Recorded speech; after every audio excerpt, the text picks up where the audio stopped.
check, check, check, check. There we go. All right. Yep. I have not seen Kristen today. I have not, so. Have you seen Jenny? She's in New Jersey. And then Debbie's here. Debbie's here too. So I have not seen Kristen, but.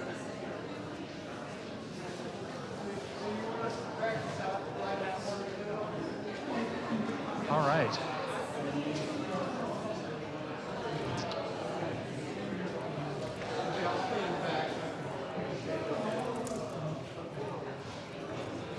Let's go ahead.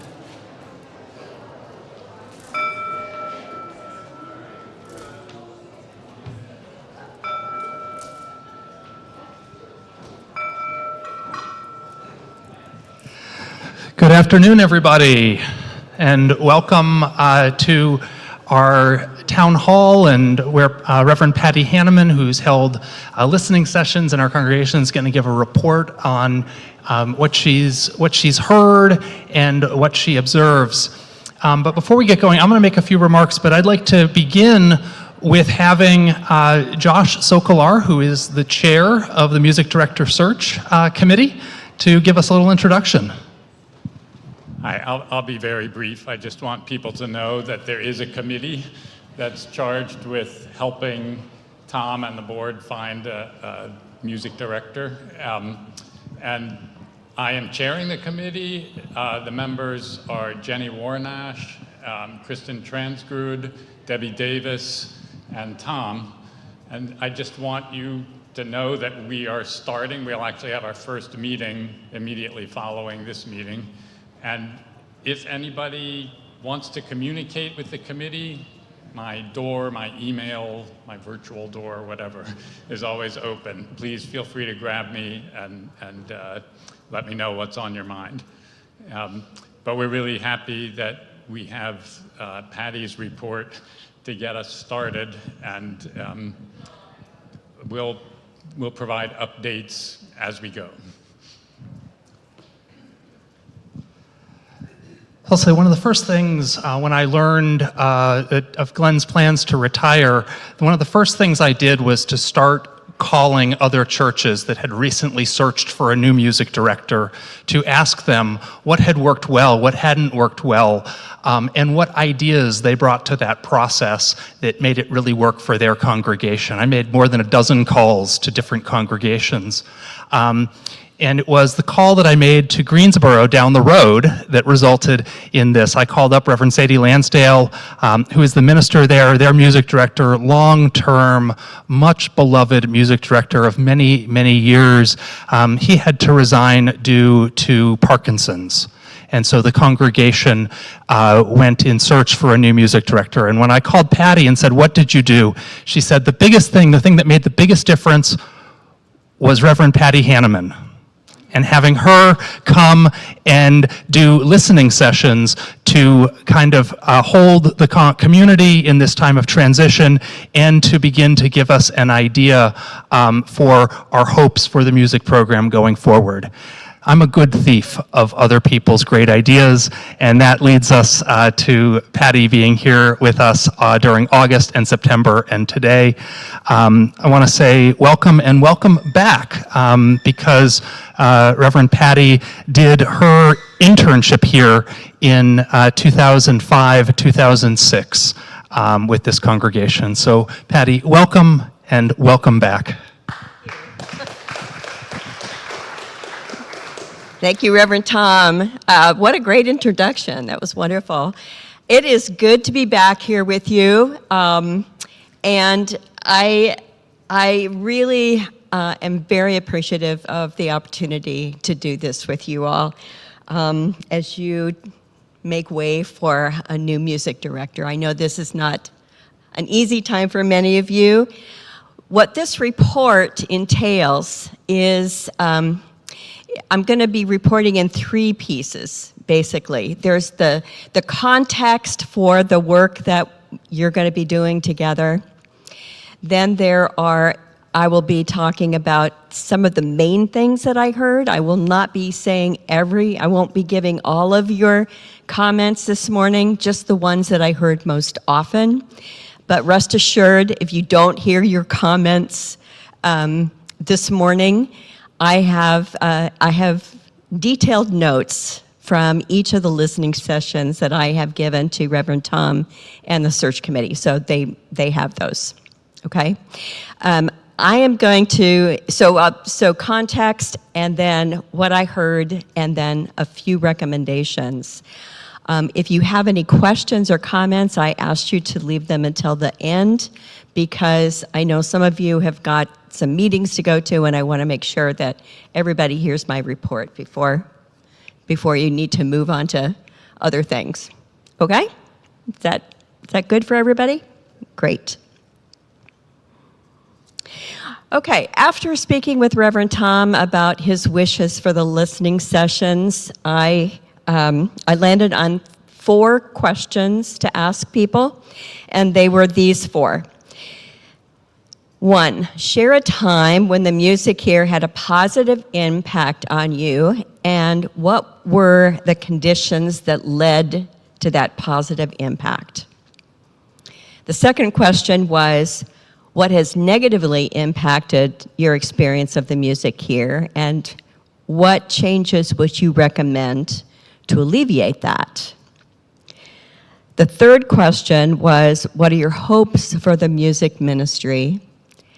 And the fourth was, how has our time here affirmed or challenged your perspectives? And this was really just a question about, to talk about, how listening to other people may have changed the ideas that you came in with. I am not going to go into that this morning. I'm going to focus on the first 3 questions. The context in which we do this work. It's important to remember that whenever there's a change, it doesn't happen in a vacuum. It depends a lot on what is going on in the world outside your walls. And I want to mention this first of all because I have noticed recently, in the last year or so, when I have done listening sessions like this, that because of this new administration and because of the war on progressive ideals and ideas, people are turning to their local communities and congregations to look for places where they feel comfortable, where things are familiar. And because of that, there's some anxiety whenever there are new changes that I think are more pronounced than what I have noticed before. So that's the first thing I want to mention, and I think it's important. Especially organizations that serve historically marginalized groups are especially feeling this. So keep that in mind. And the second thing is that the fact that Glenn has been with you for 22 years means that for many of you, the months ahead are going to seem more like a transition than a change. And let me just describe what the difference is between those two things. Changes are events that happen to us and impact our lives, but transitions are those things that happen inside of us when a change occurs. The ways in which we need to relearn how we are going to be in community with or in relationship with that change. Changes can happen very quickly, but transitions take as long as they take. You cannot rush transitions. And transitions often happen in 3 discrete phases. First, there is the grief of what you are losing. Then there is a neutral zone or a liminal space where you kind of toy with what those changes mean for you. And then there is the new beginning. Okay? I mentioned this because as you go through this transition together to having a new music director, you will find people at all stages of this transition process. Some people are going to be grieving, some people are going to be enthusiastic, some people are going to be going back and forth between those two things. And so I encourage you to treat everyone with a lot of grace as you go through this. And just remember that the transitions will happen, but you may not all be on the same page. Okay? One of the important roles of leadership in an organization is to stir things up, but also to have compassion for people who don't want to really have things stirred up. So while searching for a music director is going to be a beautiful thing, just remember that not everybody thinks of it as a beautiful thing right now. And it will be important to celebrate your endings very well. Okay, so with that introduction, I want to go into what I heard in the listening sessions. And again, what I'm going to describe is just a thumbprint, and there are more detailed notes that Reverend Tom and the search committee have. The first question, share a time when the music had a positive impact on you. What stood out most strongly for me as I listened to the responses to this question was the importance of meeting the moment through music that gave voice to what's happening in the world. I think what I heard, the case most often cited was the Matthew Shepard service, where the music gave voice to our values in a very powerful way. Other performances that you mentioned were the service for Ukraine, the Fiddler on the Roof musical that you did that addressed immigration, prayer to Mother Mary following the tsunami, the Argentinian Latin Mass. And then what also came out was how important it is to have really whimsical and fun, entertaining stuff, also to kind of take the edge off of those more horrific events and enrich the music program. I heard that there was an appreciation for the wide variety of musical program being offered, including the Sunday services, the galas, the musicals, the pageants, the coffee houses, and having all of those involving lots of different people gave folks that may not want to be in the choir opportunities to be involved in the music program. So all ages, all levels of talent can be included, and that seemed to be important to a lot of people. An important way also of building community within the congregation. And it also gave people outside of the congregation opportunities to come and hear what you have to offer here and what your values are. So both of those things seemed important. Regarding Glenn's leadership, people appreciated his invitational, mentoring personality, his ability to gauge people's talent and find appropriate places for lots of different people in the music program, and also pushing people to rise to occasions that they may not have thought they would be able to do, was a real strength in developing a strong music program. The collaboration of Glenn and Reverend Tom in creating services where the music so enriched the topic of the day was also mentioned. What negatively impacted your experience and what changes would you recommend? A lot of people struggled with this question, but there are a few points I'm going to highlight this today. There were several people that mentioned that there is a constant tug between performance and worship that sometimes takes away from the worship experience. Also, when music is too difficult or preparation time has not been adequate, it can make both the musicians and listeners feel a little bit uncomfortable, which can also take away from the safety of the worship experience.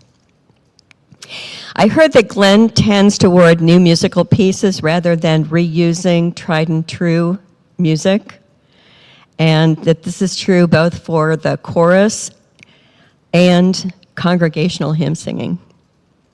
Some people said they would prefer to have a mix of new and familiar music, and but there was also recognition that finding that balance can be challenging. The second thing was that several people found the current sound system distracting. Many found it difficult to use, said that volunteers are therefore difficult to keep. Some mentioned that the system is really designed for speakers at the podium and not for musicians, and that given the fact that music seems important to this community, we may want to consider upgrading it. Some people said it was difficult to hear what's happening when you're up on stage, and difficult to hear the congregation singing, particularly when you're listening online. That you hear speakers, but not much of anything else when you're listening online. I also heard that the music committee needs to be more robust. There needs to be written responsibilities for that committee so that it's clear what is the role of the music director vis-a-vis the music committee, and that it would be possible to take on some of the burden from the music director if that committee were more robust. The hopes for the music program are varied. People express a desire to see much of the programming continue as it is now, including galas, pageants, musicals, the high level of diversity of the music for the worship services. And at the same time, there was also a wide recognition that this hope may be unreasonable. Overall, what seemed most important was to keep the breadth of the programming intact so that people of all ages, all abilities, all levels of experience can participate, which can create a more robust sense of community in the congregation. And that you offer some performances that draw in the Triangle community. There was also a wish for bringing more music out to the community. So, things like going to nursing homes, having the choir go to other congregations, things like that. People recognized the importance of having a music director that works collaboratively with your minister to provide music that meets the moment and enhances the message. And I heard from staff that it was really important that there be a dedication or a commitment to being a good colleague. An invitational attitude towards members was often mentioned. And the fact that the new music director should see themselves as see their work as a ministry and not simply as a musician was important. Enthusiasm, energy, a good sense of humor, a good heart, an open mind, high quality music, an open, embracing attitude are all hoped for qualities in the new music director. And I was also heartened to hear people talk about what they hoped from the congregation. A willingness to be invitational themselves, recognizing that a new music director is going to have their own passions and ideas that will be different from Glenn's. And they expressed the hope that this congregation would provide the grace, the patience, and the support that a new music director will need to be successful. And finally, people mentioned getting a new sound system as a hope. So that's what I heard, and here are a few recommendations to consider. First, I hope that you can trust the process. There are knowledgeable members chosen to serve on the search committee to work with Reverend Tom on this transition. They will work on the behalf of the congregation, and their duty of care is to the mission, vision, and goals of the congregation. So trusting this process is going to give you the best outcome that you can possibly have. Secondly, you might want to consider upgrading the sound system.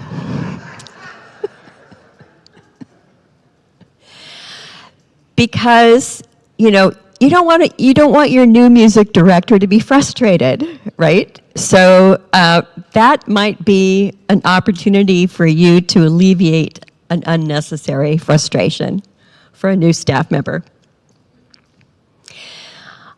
Third, I don't know if this is a possibility, but several people mentioned that because Glenn's tenure was so long, you might want to consider an interim music position to allow some breathing space between directors. Fourth, consider having a core group of choir members develop a repertoire of music that the choir is comfortable with and which can serve multiple themes to help ease the transition, giving a new director both some time to settle in and also some valuable information about the culture of the congregation and the preferences of the choir. 5, there are 8 total, I'll give you a heads up. 5, consider the feasibility of compensating Glenn for some of his intellectual property that might be reused. The children's pageants were an example that were mentioned. 6, be mindful that the current music director has had 22 years to grow into this role. His strong links to the music community and his passion for the galas, the musicals, the pageants have shaped the life of this community as well as the ways in which this community has shaped him. And a new director will have their own passions, which may take on different shape than what the congregation is used to. But I think what feels important to me is the ways in which there is an invitation for many different levels of talent many different ages, and that will need to be important moving forward, even if the new director has new ways of doing that. 7, please celebrate Glenn's time here. An important part of the grieving process, which is the first piece of making a transition, is to show deep appreciation and gratitude for what is now going to be in your past. So I trust that plans are already in the works for a big party. And also, please respect Glenn's need to leave in a way that feels right for him. Even if you're grieving, please don't drag your grief into his need to leave in an appropriate way. And finally, as I reflect on our work together, I'm reminded of my own experience here as an intern, because you all loved me into learning how to be a new minister. And I felt so deeply that welcoming spirit that is part of your DNA. You love having new people here. And I trust that whoever is lucky enough to be a part of this community as your new music director is going to be able to feel that and experience that as well. So, Tom. A round of applause.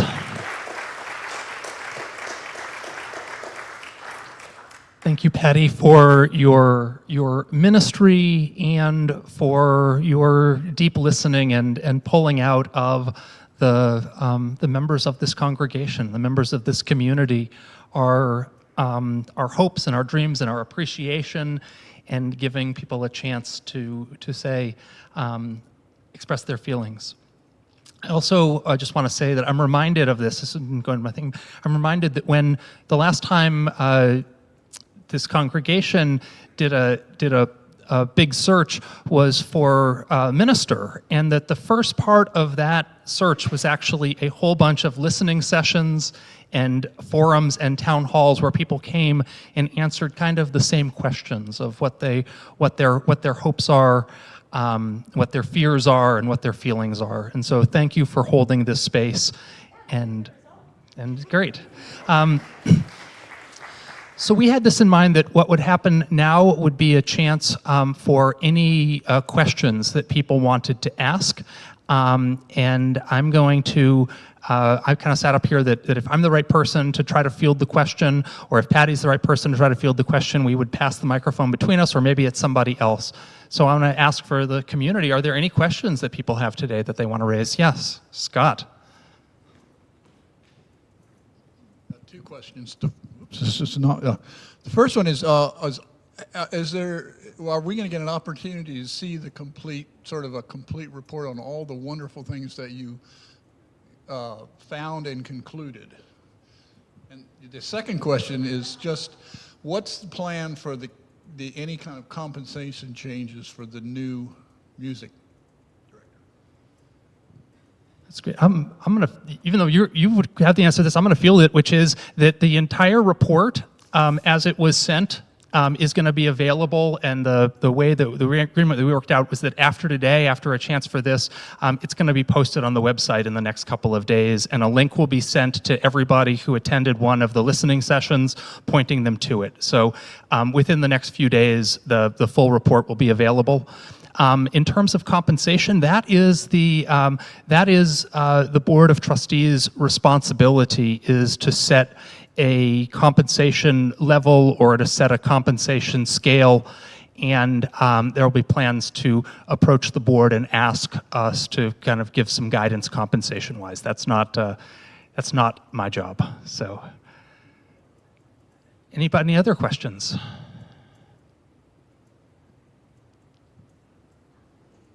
Yeah, Dean.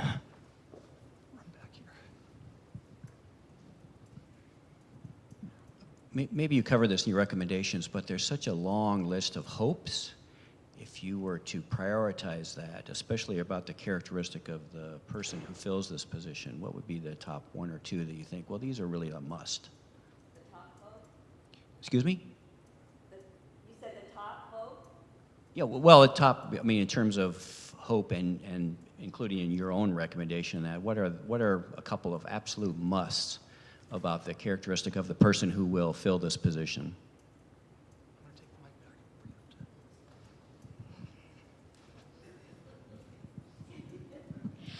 I would say that the thing that I heard most was to find somebody who loves working with all ages, all levels of talent, and has a way of finding ways of building community through music, and not just having it, be a choir, but to have find ways of including the entire congregation as much as possible. That seemed to be the most important hope.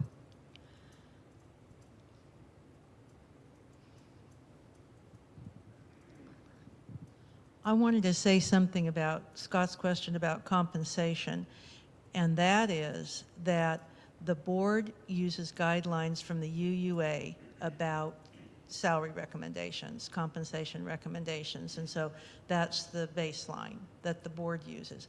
The other thing is, in the past, at least going on 10 years, Tom has repeatedly reminded the board that Glenn is an exceptional person, and sometime he's going to retire, something none of us wanted to hear.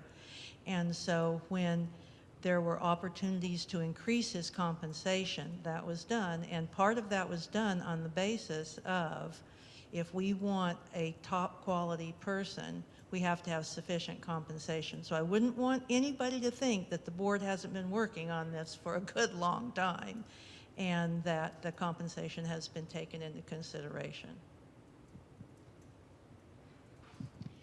And correct me if I'm wrong, Barbara, but I believe that this congregation is a fair compensation congregation, correct? Which means that you meet the recommendations by the UUA for all staff. That's great. It's a justice moment when you can pay your staff what they suggest.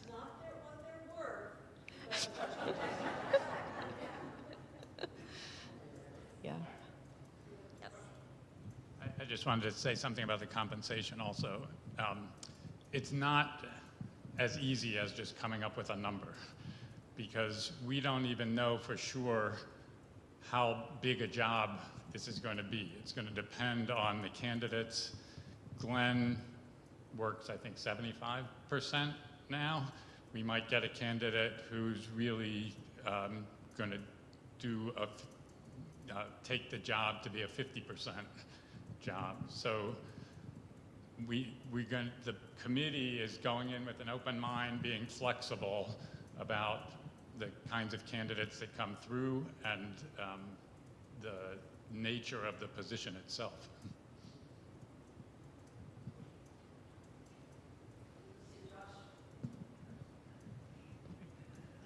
I was just going to say, Joss, while you had the mic, maybe the committee could give us some idea of how you're going to keep us apprised of the process. How it's going along. No. The committee has not actually met yet. The members were just named within the past couple weeks, and we've been trying to find a time. So we're actually having our first meeting right after this meeting, and I do not want to speak for the committee without having talked to them yet. But I can tell you, of course, keeping people informed and having open lines of communication will surely be a priority.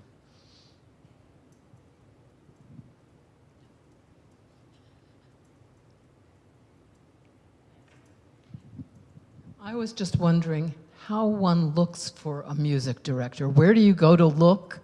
Is there some, a minister I get, but a music director's a little different.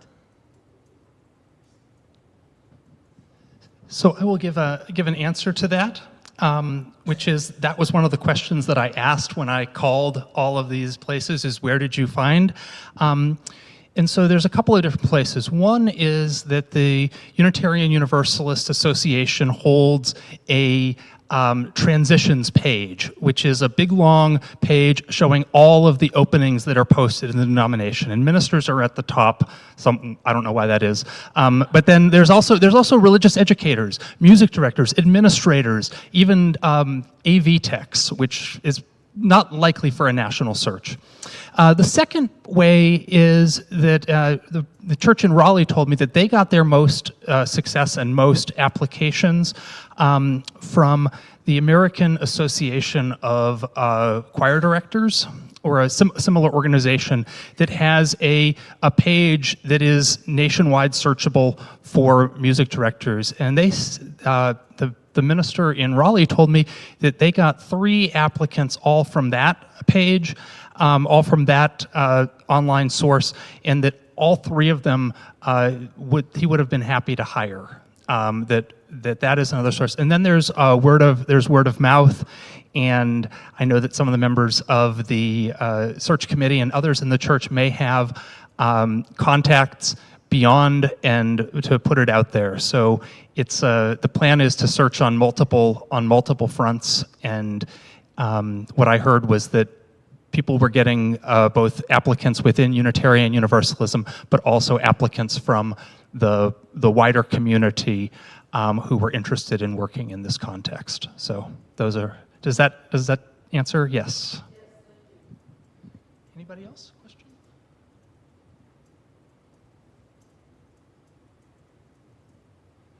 All right.